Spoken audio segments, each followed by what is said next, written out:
యేసుక్రీస్తు నామములో మీ అందరికీ వందనాలు.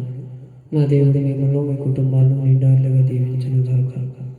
దేవుడు మనల్ని ప్రేమించాలంటే మనం ఎలా ఉండాలో కొన్ని రోజు తెలుసుకుందాం.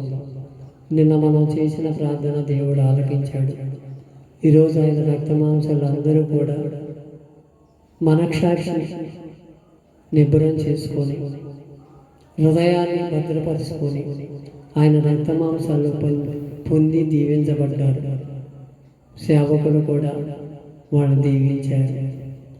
అదే మనము కోరుకున్నది కూడా దేవుడు జరిగించాడు. అందుమూలన మనము దేవునికి ఎప్పుడు కూడా కృతజ్ఞతాస్తుతులు చెల్లించాలి.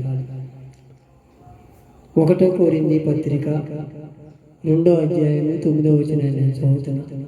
అందరూ కూడా బైబిల్ ఉంటే తీసి చదవడానికి ఇష్టపడండి. దేవుడు మెండైన దీవెనలు పొందుకోవాలంటే దేవుడి లేఖనానుసారంగా మనం నడవాలి. దేవుడు మనకి ఏదైతే చెప్తాడో దాని ప్రకారం నడిస్తే జీవించగలం.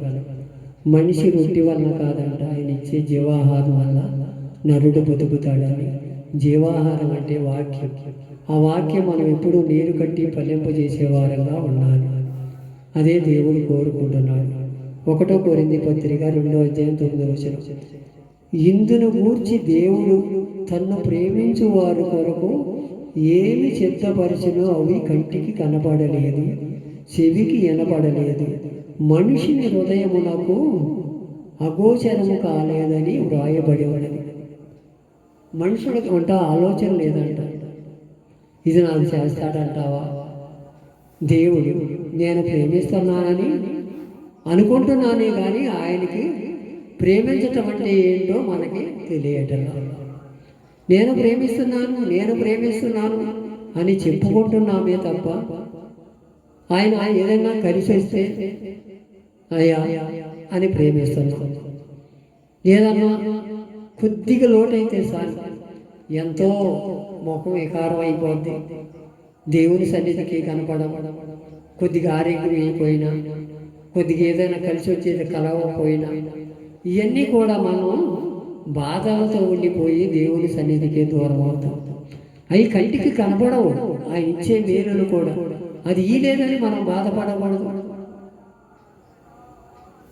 ఇంకేదో మంచిది సిద్ధపరిచించాడేమో నీ కోసం నా కోసం అని ఆలోచన చేసి ప్రార్థన చేసుకోగలగాలి తప్ప ఎప్పుడూ కూడా ఆయన మీద అలగకూడదు, సనగకూడదు.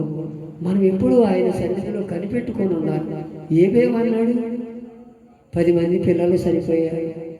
ఏవదాస్తే తగలటి పడిపోయింది. స్నేహితులేమో నానా మాటలు అంటున్నారు.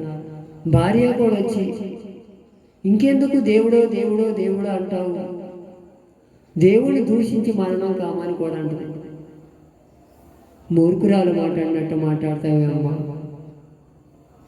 యెహోవా ఇచ్చెను, యెహోవా తీసుకుని పోయాను, యెహోవా నామానికే స్తుతి కలుగును గాకే అన్నాడు. కానీ ఆయన ఎక్కడ కూడా దేవుడు దూషించలేదు.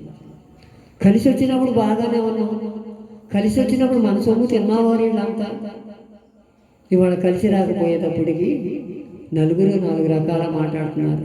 ఈనాడు ఈ పిల్లలు వీడు చేసిన పాపం, వీళ్ళ తాతలు చేసిన పాపం, వీళ్ళ తండ్రులు చేసిన పాపం వీడు చుట్టుకుందని ఆలోచనలో ఉండిపోతున్నారు. ఎవరికాడు అది మన పేరు కోసం వచ్చిందని అనుకోవట్లా.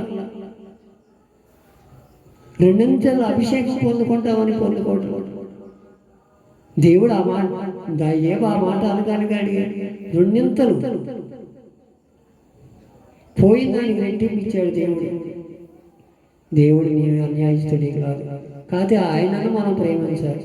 తను ప్రేమించి వారికి ఏమి సిద్ధపరిచాడు సిద్ధపరిచుతాడే తప్ప నీ నోటికాడ తీసి వాళ్ళ నోటికాడ పెట్టడు, వాళ్ళ నోటికాడ తీసి నీ నోటికాడ పెట్టడు. నీకు ఏదైతే ఇవ్వాలనుకుంటున్నాడు, నీకు ఈరోజు ఏదైతే ఆహారం సిద్ధపడాలనుకుంటున్నాడు ఆ ఆహారము సిద్ధపరిచే ఉంచుతాడు. ఇప్పుడు దేవుడే అన్యాయస్తుడే కాదు. వాళ్ళకేంటయ్యా, నేను అక్కడ ఇటుకలు చేసినప్పుడే ఇశ్రాయేల్ జనం ఏమన్నారు, అక్కడే బాగున్నాయా, కోళ్ళు కోసుకున్నాం, కుక్కలు కోసుకున్నాం, ఎన్నో తిన్నాము, ఈ అడవుల్లో ఏంటయ్యా మమ్మల్ని ఇట్టా అని సనిగాను కొనిగారు. అక్కడ ఏమన్నా చంపేస్తున్నారని ప్రార్థన చేస్తే దేవుడు వాళ్ళని బతికిలాడితే మోషేని బతికిలాడి వెళ్ళి వాళ్ళని రక్షించమని పంపిస్తే రక్షించి నాకు ఒక మాటలో రక్షించకపోయి నాకు ఒక మాట. మన జీవితాలు కూడా అలాగే అయిపోతున్నాయి. మనం ఆయన ప్రేమిస్తే కదా, పెదవులతో ప్రేమిస్తున్నాం కానీ హృదయాంతరంగాలతో ప్రేమించట్లేదు. అదేగా మనం చేసే తప్పు. ఆ తప్పుని సరి చేసుకుంటాం. దేవుని ఎదుట నిందారహితులుగా బతుకుతాం. ఆయన ప్రేమించే వారికి ఏది సిద్ధపరిస్తే అది ఇస్తానికి సిద్ధంగా ఉన్నాడు. ఒక్కసారి ఆలోచన చేస్తావా? అవి కంటికి కనపడవు. మనిషి హృదయం అంట అగోచరం కనలేదని ఆయనే రాశాడు. ఎంత ఎత్తినా తృప్తి పడ్డంట, ఎంత కలిసి వచ్చినా తృప్తి ఉండదంట. ఇంకేదో సంపాదించాలని ఆలోచనలో ఉండిపోతాడు. అది వద్దంటున్నాడు దేవుడు. ఒక్కసారి యెషయా గ్రంథం 64వ అధ్యాయం 4వ వచనాన్ని చదువుతున్నాను. యెషయా గ్రంథం 64వ అధ్యాయం 4. తన కొరకు కనిపెట్టు వాని విషయమై నీవు తప్ప తన కార్యము సఫలం చేయు మరి ఏ దేవుడును లేడు, ఏ కాలమునను చూసి ఉండలేదంట. ఆయన్ని చూసి నరుడే లేడు. ఆయన ఆత్మస్వరూపి. ఇప్పుడు వరకు ఎవ్వరికీ కనపడలే. ఒక నరుడుగా వచ్చి 33 సంవత్సరాలు కలిసి జీవించాడే తప్ప దేవుడిగా ఎప్పుడూ కూడా ప్రత్యక్షమాల. ఆయన అంటున్నాడు తన కొరకు కనిపెట్టు అని అంటాడు. హృదయంలో కనిపెట్టాలి. అయ్యా నువ్వు ఈ కార్యం చేస్తావయ్యా, నా కుటుంబం అంతా రక్షణలోకి రావాలయ్యా, నా కుటుంబం దీవించబడాలి అని మనం కనిపెట్టుకుని ప్రార్థన చేయాలి. నాకు ఇప్పటికిప్పుడే 100 కోట్లు ఇచ్చేయ్యా, ఇప్పటికిప్పుడే ఈ రోగం తగ్గించేయ్యా, ఇప్పటికిప్పుడే నా పిల్ల పెళ్లి చేయ్యా, నా పిల్లవాడు పెళ్లి చేయ్యా మనం అడగకూడదు. ఆయన కోసం కనిపెట్టుకోవాలి. నీకేది కావాలంటే అది ముందుగానే సిద్ధపరిచించాడు. అది ఏది తీసివేసేది లేదు, ఏది కలిపేది కూడా లేదు. అందుకే అంటున్నాడు ఇక్కడ తన కొరకు కనిపెట్టువారి విషయమై తన కార్యములు సఫలం చేస్తాడు. ఆయన కంటికి కనపడే కార్యాలు కనపడవు కదా, అసాధ్యం సుసాధ్యం చేయగలడు. ఇది జరగదు, ఇది నా పట్ల జరగదు, నాకెందుకు జరుగుద్ది, ఇక ఈ రోగం పోదు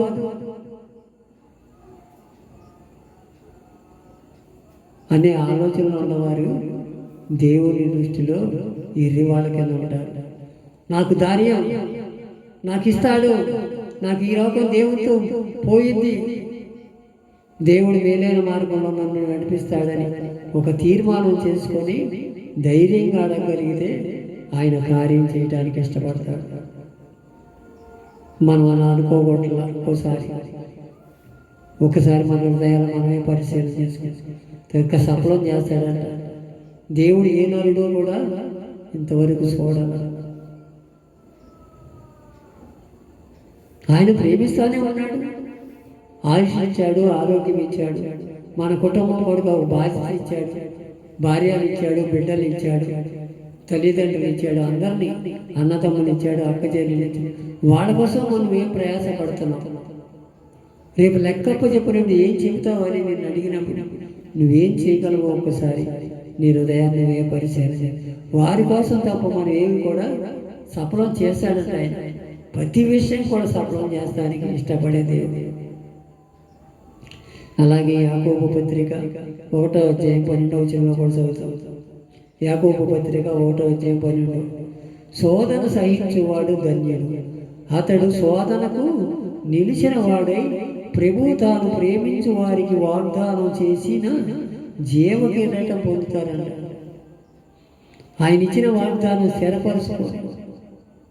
నీ గురించి ఏ వాగ్దానం అయితే సిద్ధపరిచాడు, నిన్ను ఈ భూమి మీదకి ఎందుకు తీసుకొచ్చి ఆ వాగ్దానం సిద్ధపరిచాడు, ఆ వాగ్దానాన్ని నువ్వు స్థిరపరిచాడు. ఆయనలో నలవగలిగితే రేపు జీవకిరీటం ఇస్తానికి సిద్ధంగా ఉన్నాడు. శోధన సహించాలంట. బాధలు, ఇరుకులు, ఇబ్బందులు, శ్రమలు ఎన్నో మన వెనకాల ఉంటానే ఉంటాయి. ఎన్నో బాధలు ఉంటానే ఉంటాయి. అన్నిటినీ కూడా మనం జీవించే వారంగా ఉండాలి. దేవుని ఎదుట కనిపెట్టుకొని ప్రార్థన చేయాలి. దేవునితో మనం నడవగలగాలి. అప్పుడే పరలోకంలో ఉండి అయినా మన కోసం చూసి నవ్వుకుంటాడు.